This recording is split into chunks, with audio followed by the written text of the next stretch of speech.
ప్రపంచం మెచ్చిన ఆర్థిక మంత్రి మన్మోహన్ సింగ్. 92 ఏళ్ల వయసులో కన్నుమూసిన మాజీ ప్రధాని మన్మోహన్ సింగ్ ఆర్థిక మంత్రిగా, దేశ ప్రధానిగా భారత రాజకీయాల్లో కీలక పాత్ర పోషించారు. మాజీ ప్రధానమంత్రి మన్మోహన్ సింగ్ డిసెంబర్ 26న కన్నుమూశారు. సింగ్ వయసు 92 ఏళ్లు.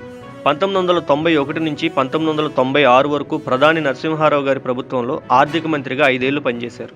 1990వ దశకంలో ఆయన తీసుకువచ్చిన సంస్కరణలు చిరస్మరణీయం. ఇక 2004 నుంచి 2014 వరకు సింగ్ కాంగ్రెస్ నేతృత్వంలోని యూపీఏ ప్రభుత్వంలో ప్రధానమంత్రిగా బాధ్యతలు నిర్వర్తించారు. సింగ్ ఎప్పుడూ లోక్సభ ఎన్నికల్లో గెలవలేదు.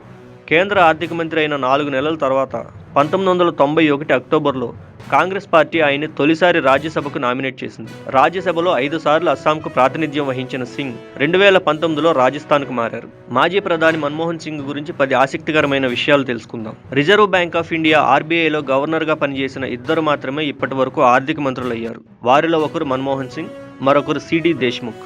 4 ఆర్థిక మంత్రులు ప్రధానమంత్రులయ్యారు. వారు మొరార్జీ దేశాయ్, చరణ్ సింగ్, పివి సింగ్, మన్మోహన్ సింగ్. 4 దౌత్యవేత్తలు ఆర్థిక మంత్రులుగా నియమితులయ్యారు. వారు హెచ్ఎం పటేల్, సిడి దేశ్ముఖ్, యశ్వంత్ సిన్హా, మన్మోహన్ సింగ్. మన్మోహన్ సింగ్ హిందీని అనర్గళంగా మాట్లాడగలిగినప్పటికీ భాషలో ప్రావీణ్యం కారణంగా ఆయన ప్రసంగాలు ఉర్దూలో రాయడం జరిగేది. గాహ్లోని సింగ్ చిన్ననాటి ఇంట్లో విద్యుత్తు, నీళ్లు, పాఠశాలలు లేకపోవడంతో కిరోసిన్ దీపం వెలుగులో చదువుకోవడానికి మైళ్ల దూరం నడవాల్సి వచ్చింది. మన్మోహన్ సింగ్ 14 ఏళ్ల వయసు ఉన్నప్పుడు దేశ విభజన జరిగింది. ఫలితంగా ఆయన కుటుంబం అమృత్సర్కు వలస వచ్చి స్థిరపడింది. 1993లో Euromoney and Asiamoney finance minister of the ఇయర్గా ఎంపికయ్యారు. 2004లో భారత ప్రధాని అయిన తొలి హిందూయేతర వ్యక్తి మన్మోహన్ సింగ్. 1962లో భారత తొలి ప్రధాని జవహర్లాల్ నెహ్రూ మన్మోహన్ సింగ్కు తన ప్రభుత్వంలో స్థానం కల్పించేందుకు ప్రయత్నించారు. కానీ అమృత్సర్లోని తన కళాశాలలో అధ్యాపక వృత్తిలో చదువు చెప్పాలని ఉందని సింగ్ ఆ ప్రతిపాదనను తిరస్కరించారు. సింగ్కు ప్రతిరోజు ఉదయం బీబీసీలో వార్తలు చూసే అలవాటు ఉంది. ఈ అలవాటే 2004 సునామీ సంక్షోభ సమయంలో కీలక పాత్ర పోషించింది. విపత్తుకు తక్షణమే ఆయన స్పందించగలిగారు. మన్మోహన్ సింగ్ మృతి పట్ల ప్రముఖులు దిగ్భ్రాంతి వ్యక్తం చేస్తున్నారు.